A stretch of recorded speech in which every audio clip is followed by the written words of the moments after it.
Meus queridos, a paz do Senhor. Eu sou o pastor Anderson Silva e estamos na Academia de Pregadores das nossas lições bíblicas de escola dominical. Na aula de hoje, iremos estudar sobre libertos do pecado para uma nova vida em Cristo. Uma das coisas mais magníficas para a vida do ser humano é a libertação do pecado. O que significa ser liberto do pecado? Isso quer dizer que nós não vamos pecar mais? Não. Claro que não. Nós somos seres humanos e mesmo salvos, continuamos sendo seres humanos. Sem dúvida nenhuma, como João disse, aqueles que estão em Cristo não podem viver pecando, ou seja, o pecado não domina mais sobre nós. Nós não podemos determinar o pecado, não podemos ter voluntariedade para o pecado. Mas nós falhamos porque somos falhos. Porém, o pecado não mais domina sobre nós. Somos libertos do pecado. Recebemos o que nós chamamos de graça especial, que é o poder para vencer o pecado. Então venha conosco nesta trajetória da lição de número 5 deste segundo trimestre de 2019 e aprenderemos a grandeza de sermos libertos do pecado.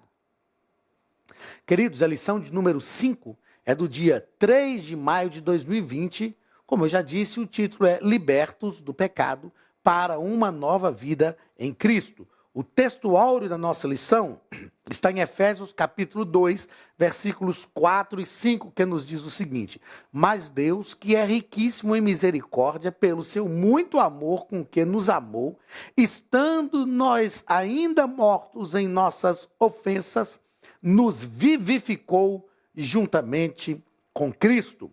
Verdade prática. Por meio da maravilhosa graça divina, fomos libertos do pecado, perdoados e salvos da condenação e ainda recebemos o direito à vida eterna. Eu preciso frisar aqui algumas coisas que eu achei interessantes nesta verdade prática, porque o nosso comentarista, ele assevera o seguinte, que por meio da maravilhosa graça divina, ou seja, é a ação de Deus sobre a nossa vida, é o dom da graça de Deus operando na nossa vida. Mas por meio dessa maravilhosa graça divina, nós fomos libertos do pecado, que é algo magnífico, esplendoroso, espetacular, algo glorioso para a nossa vida. Mas nós não fomos só libertos do pecado, nós fomos perdoados e salvos da condenação eterna. Recebemos o perdão de Deus e a salvação da condenação eterna. Veja que se fosse estar só libertos do pecado, já era magnífico, porque o pecado não tem mais poder de nos dominar. Mas além de sermos libertos do pecado, nós somos perdoados. Isso aponta para os pecados passados que nós cometemos. E estamos salvos da condenação eterna. Isto aponta para o futuro que nos espera. Isto é algo glorioso para a nossa vida. E ainda recebemos o direito à vida eterna. Então, realmente, esta ação de Deus sobre a nossa vida é algo glorioso, é algo que realmente nos transporta. A Bíblia diz que Ele nos tirou do reino das trevas e nos transportou para o reino da sua maravilhosa luz. Vamos ao ponto central da nossa lição. A graça salvadora de Cristo nos garante a vida eterna. Não é porque nós somos bons, é por causa da graça salvadora de Cristo. Nós temos garantida a vida eterna. Objetivos da nossa lição, objetivo geral, revelar que a graça salvadora de Cristo nos garante a vida eterna. Não é? A vida eterna, então, não é um direito por causa da família que nós nascemos ou por causa das obras que nós praticamos, mesmo aquelas que são voltadas para a vida ministerial, mas a graça salvadora ou a vida eterna é uma garantia da graça salvadora de Deus sobre nós. Objetivos específicos: refletir sobre nossa natureza pecaminosa. E é importante nós compreendermos o que é essa nossa natureza pecaminosa, a fim de que nós nos conheçamos e estejamos precavidos, para que essa natureza não nos domine. Segundo, explicar que fomos vivificados pela graça de Deus. O que é esta vivificação? Nós vamos aprender aqui o que é esta vivificação, o hálito de Deus sobre a nossa vida. E terceiro, informar que nossa salvação vem de Deus e não das obras. É o dom de Deus para a nossa vida. Leitura bíblica em classe. Está em Efésios capítulo 2, do versículo 1 ao versículo 10, que nos diz o seguinte: E vos vivificou, estando vós mortos em vossas ofensas e pecados, ou seja, já estavam mortos. É interessante que estar morto ultrapassa o limite de esperança da vida. Enquanto há vida, há esperança. Mas Cristo nos vivificou quando as esperanças já não existiam mais. Estávamos mortos em ofensas e pecados, em que, noutro tempo, andaste segundo o curso deste mundo, segundo o príncipe das potestades do ar, do espírito que agora opera nos filhos da desobediência. Operava em nós. Aí Paulo diz, agora não opera mais em vocês, opera agora nos filhos da desobediência, mas operava também em nós. Entre os quais todos nós também, antes andávamos nos desejos da nossa carne, fazendo a vontade da carne e dos pensamentos, e éramos por natureza filhos da ira, como os outros também. Éramos, não somos mais, mas Deus, que é riquíssimo em misericórdia, pelo seu muito amor com que nos amou, estando nós ainda mortos em nossas ofensas, nos vivificou juntamente com Cristo. E aí Paulo afirma, pela graça sois salvos. E nos ressuscitou juntamente com ele, e nos fez assentar nos lugares celestiais em Cristo Jesus, para mostrar nos séculos vindouros as abundantes riquezas da sua graça, pela sua benignidade para conosco, em Cristo Jesus. Mais uma vez, porque pela graça sois salvos, por meio da fé, e isto não vem de vós, é dom de Deus, ou seja, só Deus pode fazer, ninguém mais tem este dom de salvar, é dom de Deus, não vem das obras, para que ninguém se glorie, porque obras, uns podem ter obras maiores do que outros. Aí Paulo diz, não vem das obras, ninguém tem o direito de se gloriar, ou seja, a mesma salvação para o mais vil pecador é a mesma salvação para aquele que é filho de crente, que nasceu na igreja, que nunca se desviou, não está ligado a obras. É a mesma salvação, são os mesmos critérios, os mesmos parâmetros. Então não vem das obras para que ninguém se glorie, porque somos feituras suas, criados em Cristo Jesus para as boas obras, as quais Deus preparou para que andássemos nelas. Então, realmente é um texto maravilhoso, um texto glorioso, que nos mostra que nós fomos libertos do poder do pecado. Nós falhamos, nós erramos porque somos seres humanos, mas o pecado não opera mais com o seu poder sobre a nossa vida, a fim de nos oprimir e de nos escravizar. Vamos então aos comentários da nossa lição. Primeiro ponto, a antiga natureza morta em ofensas e pecados. É uma antiga natureza, não mais a natureza que nós temos. Primeiro parágrafo, a nossa condição anterior.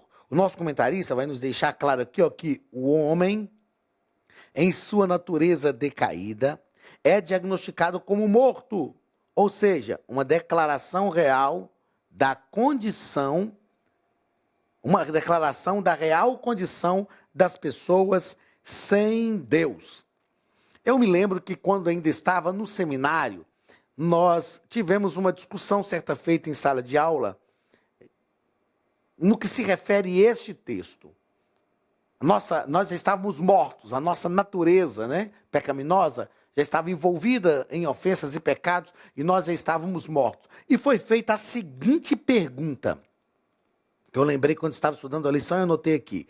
Pode um morto ouvir a voz de Deus a fim de obedecê-la?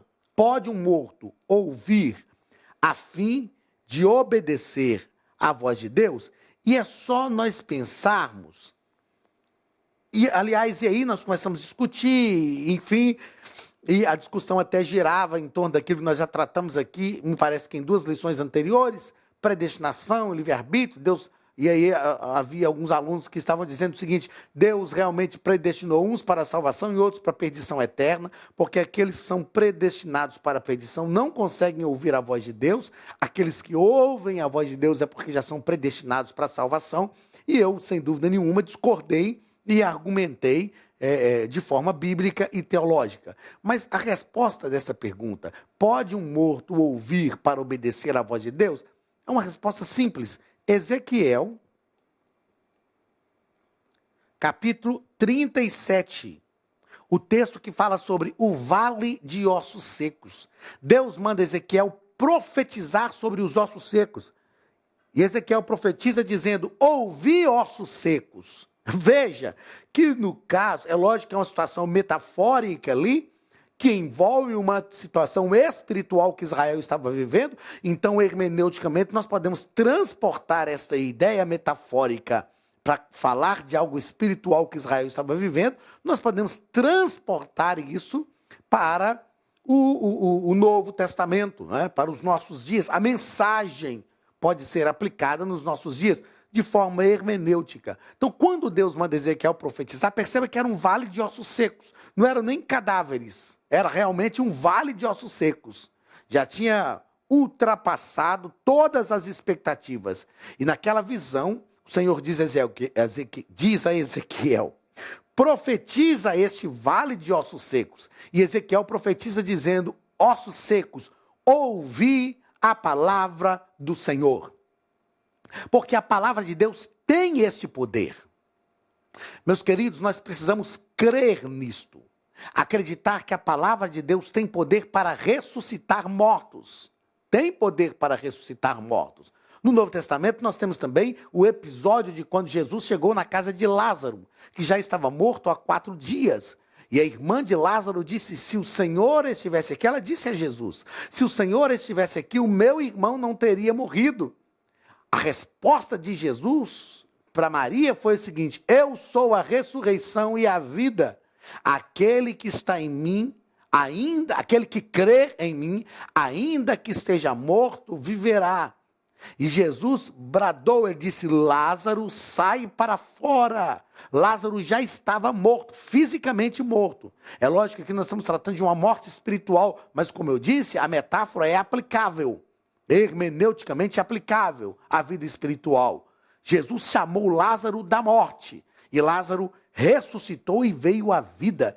E eu creio que Jesus ainda ressuscita também mortos espirituais. Ele continua chamando, e é possível os mortos espirituais ouvirem a voz de Jesus, porque a voz do Senhor é poderosa para penetrar os mais longínquos rincões da morte e trazer à vida aqueles que foram mortos e que estão mortos nos seus delitos e pecados.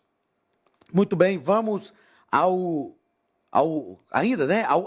esse primeiro parágrafo.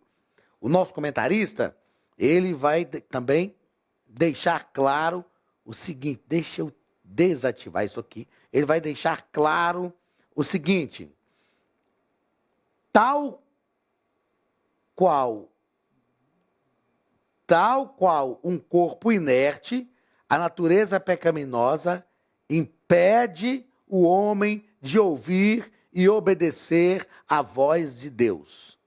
Quem assim vive está morto enquanto vive. Ou seja, enquanto a pessoa está morta, ela não consegue obedecer à voz de Deus. Mas quando o Senhor chama esta pessoa e quando essa pessoa é vivificada, ela consegue obedecer à voz de Deus. Eu chamo isso de uma resposta positiva ao sacrifício de Cristo. Não é? Então, conforme o nosso comentarista coloca aqui, nós precisamos ter cuidado para não fazermos uma interpretação equivocada, afirmando que não há mais jeito, né? Tal qual um corpo inerte, a natureza pecaminosa impede o homem de ouvir e obedecer à voz de Deus. Nós não podemos conceber isso aqui como algo determinante, porque, na verdade, esta era a nossa condição anterior, mas fomos vivificados. Segundo parágrafo deste primeiro ponto, nossas ofensas e pecados. O nosso comentarista deixa claro aqui que nós andamos segundo o curso deste mundo. Então, essas ofensas e pecados, essa metáfora de andar, refere-se a atitudes erradas. Andamos segundo o curso deste mundo. Em segundo lugar, ele coloca que andávamos segundo o príncipe das potestades do ar. E em terceiro lugar, o nosso comentarista vai nos colocar, em terceiro lugar, que nós andávamos fazendo a vontade da carne e dos pensamentos. O que eu quero que você entenda aqui neste segundo parágrafo deste primeiro ponto? Paulo está deixando claro aqui três influências negativas, ou três coisas que nos influenciam negativamente. Três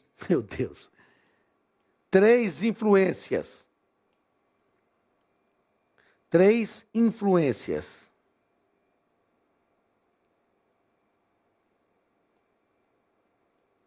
Quais são as três influências que nos influenciam de forma negativa em relação à vontade de Deus? A primeira influência aqui é o mundo. Está aqui, ó. Quando Paulo fala, andastes segundo o curso deste mundo. Primeiro, o mundo. É lógico que nós sabemos que esse aqui não é um mundo cósmico, mas é o sistema mundano. O mundo nos influencia. É por isso que João disse assim, não ameis o mundo, nem tudo que no mundo há. Porque se alguém ama o mundo, o amor do Pai não está nele. Então, o mundo nos influencia e precisamos ter cuidado com essas influências do mundo. A segunda influência que Paulo deixa claro aqui, ó, é o diabo. O diabo nos influencia. Né? O diabo aqui vai falar realmente do poder das trevas que operam contra nós, contra a nossa vida. E em terceiro lugar, é a terceira influência de que Paulo fala aqui, que é a nossa própria carne. Terceiro. Olá, queridos alunos e alunas da Academia de Pregadores, que bom ter você conosco neste momento tão especial. Estamos aqui para apresentar a nova plataforma da Academia de Pregadores, que foi construída ao longo dos últimos meses com muito carinho, um grande investimento, para levar até você não somente um conteúdo de excelência, mas também tecnologia de ponta. Veja comigo. Os cursos estão organizados por trilhas na página principal. Aqui você encontra sugestões, lançamentos, temas específicos e outras categorias. No final da página tem uma trilha com todos os cursos. Após começar os seus estudos, a primeira trilha será Continuar Assistindo, que mostra somente os cursos iniciados por você. Sobre a capa do curso, consta o número de aulas, a carga horária e um botão para adicionar os favoritos. Nesta seta, você pode expandir e ver um vídeo de introdução. Para fazer login, clique no avatar no canto superior direito e insira o seu e-mail e senha usados no cadastro. Caso tenha esquecido a senha, é só clicar neste link, preencher o e-mail cadastrado e a senha será enviada.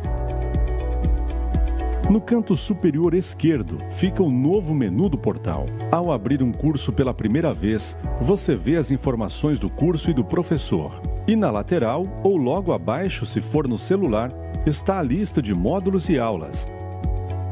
Algumas aulas iniciais podem ser grátis e qualquer pessoa que fizer um cadastro rápido pode assistir. Após se matricular, aqui você vê as aulas concluídas, aulas liberadas ou agendadas.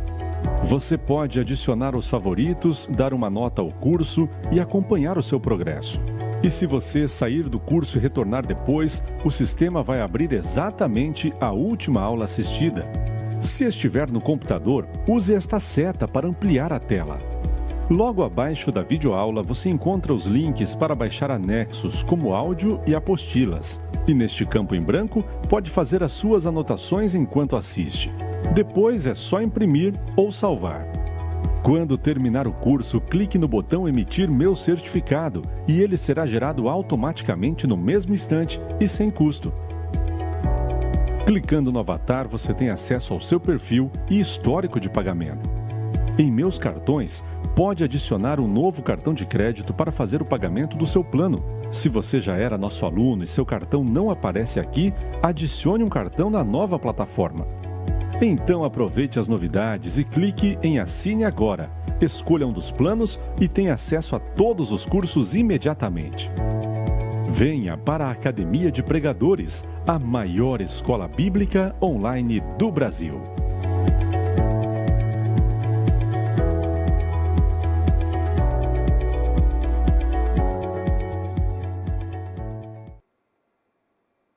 A nossa própria carne. Nós precisamos ter cuidado, meus irmãos, porque tanto o mundo, quanto o diabo, quanto a nossa carne, são influências fortíssimas contra a vontade de Deus na nossa vida. Nós precisamos compreender que esta é uma natureza antiga, que nós não vivemos mais dominados por essa natureza, mas se nós dermos vazão, se deixarmos nos envolver pelo sistema mundano, se deixarmos as influências demoníacas sobre a nossa vida e se dermos vazão aos desejos da nossa carne, nós perderemos a comunhão com Deus e voltaremos à velha natureza. Vamos ao segundo ponto da nossa lição. Se no primeiro ponto nós falamos sobre a velha natureza, falamos sobre aquilo que éramos, a antiga natureza morta em nossas ofensas e pecados, nesse segundo ponto nós falaremos sobre sermos vivificados, vivificados por Deus. Primeiro parágrafo, alcançados pela misericórdia e o amor divino. Veja o que Paulo fala no versículo 3 do capítulo 2, a leitura bíblica em classe.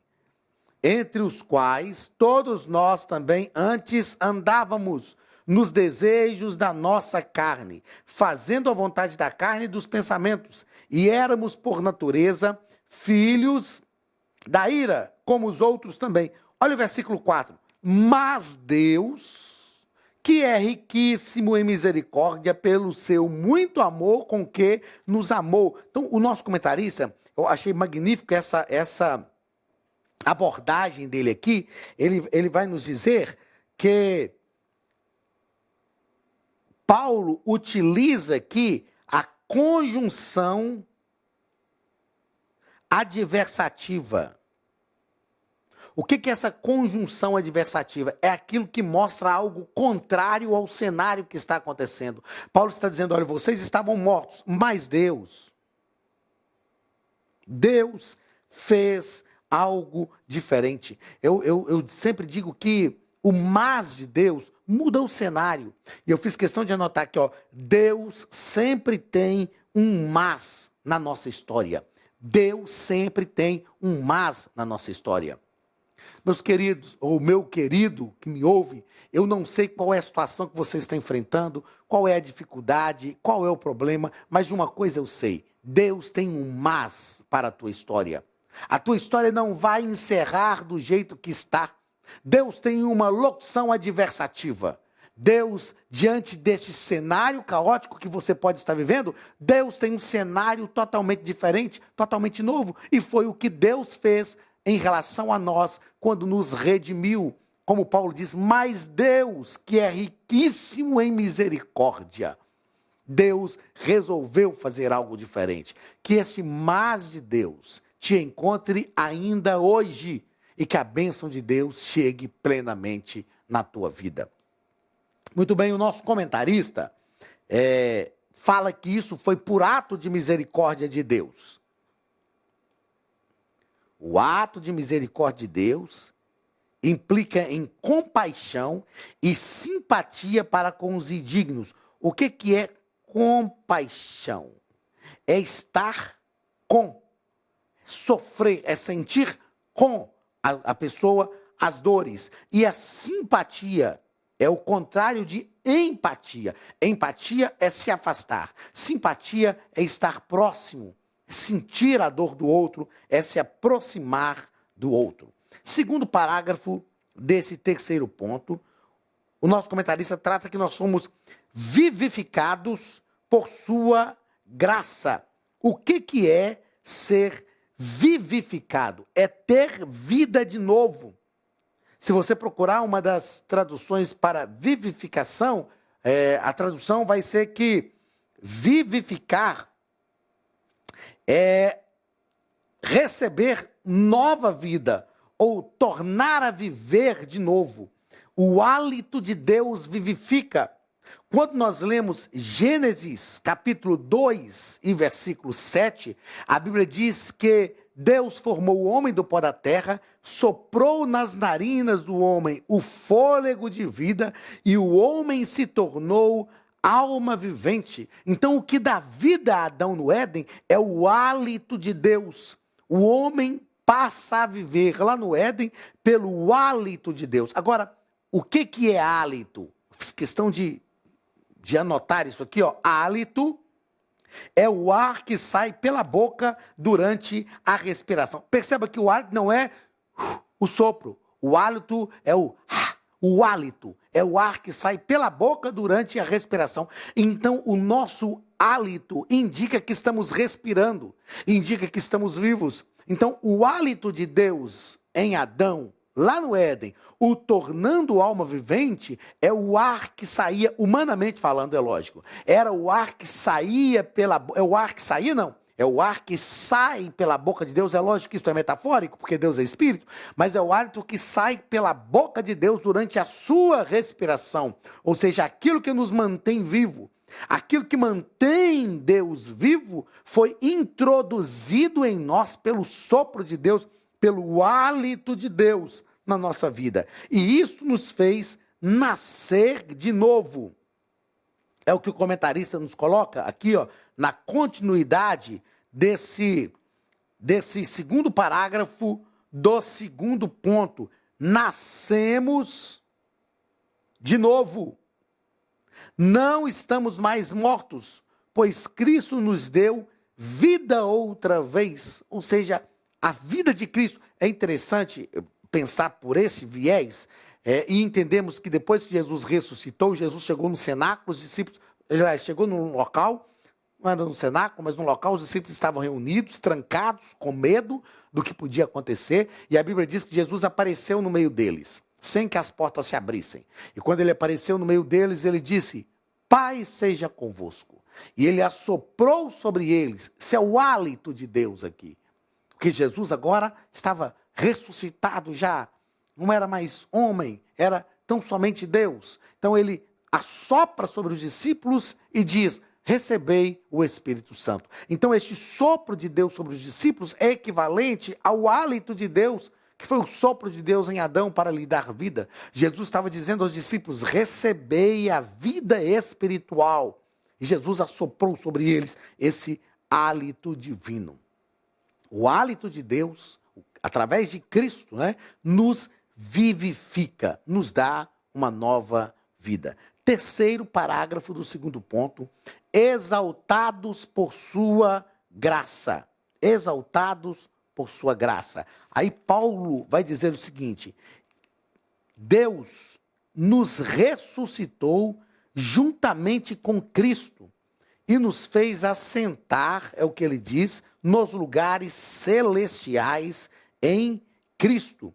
O que nós aprendemos com esta exaltação de Cristo? Que a palavra juntamente indica que Deus concede ao homem os mesmos benefícios alcançados por Cristo. Quais são esses benefícios? A ressurreição, a vida eterna e o galardão nos céus. Isso aqui é tão profundo, que nas cartas que João escreve às igrejas da Ásia Menor, se não me falha a memória, se eu não estou muito enganado, na última carta, que é a carta aos Efésios, a carta à igreja de Laodiceia, Jesus, né? É lógico que é Jesus que está falando, João está escrevendo, mas quem está falando é o Senhor Jesus para a igreja. Jesus diz assim: ao que vencer, lhe darei sentar-se comigo no meu trono, assim como eu venci e me assentei com meu Pai no seu trono. Todas estas bênçãos, estas dádivas que nós recebemos porque Cristo recebeu também. Eu fiz questão de anotar aqui o seguinte: desfrutamos de tudo que Cristo conquistou por nós. Cristo não pecou, mas quando ele assume os nossos pecados e se torna pecador em nosso lugar, assume os nossos pecados, não que ele tenha pecado, e ele vence a morte porque era inocente, todas as bênçãos de Deus que vieram sobre Cristo por causa da sua fidelidade, alcançou a cada um de nós como igreja. Se em Adão todos foram condenados, em Cristo todos foram redimidos. E é por isso que Paulo chama Jesus de segundo Adão. Então desfrutamos de todas as bênçãos que Cristo conquistou para nós. Tem um hino, né, que as pessoas, que nós cantamos, né, dizendo que tudo que Jesus conquistou na cruz é direito nosso, é nossa herança. Todas as bênçãos de Deus para nós, em Cristo, é direito nosso, é nossa herança. Que nós entendamos isto, que nós consigamos compreender isso de forma plena na nossa vida e não abramos mão disso. Queridos, tem um livro que o autor escreve, Charles Swindoll, escreve um livro chamado Aprendendo a Viver Acima da Mediocridade. E neste livro, Charles Swindoll diz que Deus tem muitas coisas para nos dar. Eu não estou falando só de bênçãos materiais, estamos falando mesmo de nos aproximar de Deus. E o Charles Swindoll diz que nós precisamos aprender a viver acima da mediocridade. E ele afirma que viver uma vida medíocre é viver conformado em não desfrutar de tudo aquilo que Deus tem para nós.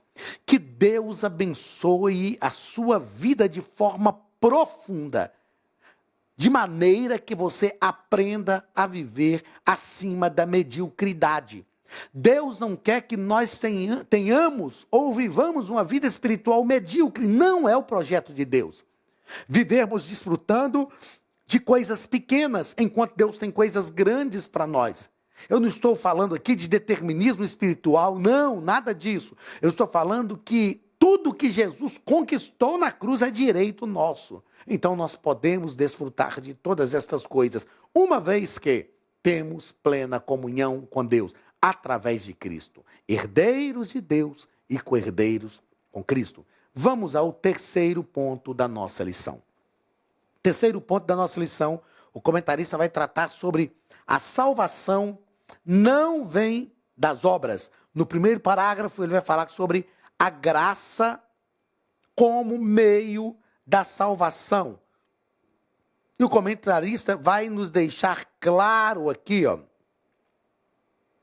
Ele vai nos deixar claro que a salvação é o livramento do poder da maldição do pecado e da morte e a restituição do homem à comunhão com Deus.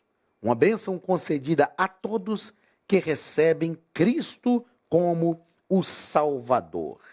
Isso aqui só pode acontecer, foi o que eu notei aqui, através de Cristo. Através de Cristo. a graça de Deus é o meio da salvação, né? O dom de Deus que vem sobre a nossa vida. E essa salvação só pode acontecer através de Cristo e mais nada. E o nosso comentarista coloca aqui, é por meio da graça que Deus ativa o livre-arbítrio. Perceba que não é algo que Deus obriga a ninguém, mas por meio da graça, Deus ativa o livre-arbítrio e capacita o pecador para que ele responda. E eu disse agora há pouco, responda positivamente ao chamado do Evangelho. Porém, o ser humano é livre para escolher entre dois caminhos. Por que o ser humano é livre? Porque foi Deus quem deu o livre-arbítrio. E Deus não vai cercear este livre-arbítrio. Deus não vai tomar este livre-arbítrio. E aqui nós tratamos do que nós chamamos de graça comum. Graça comum.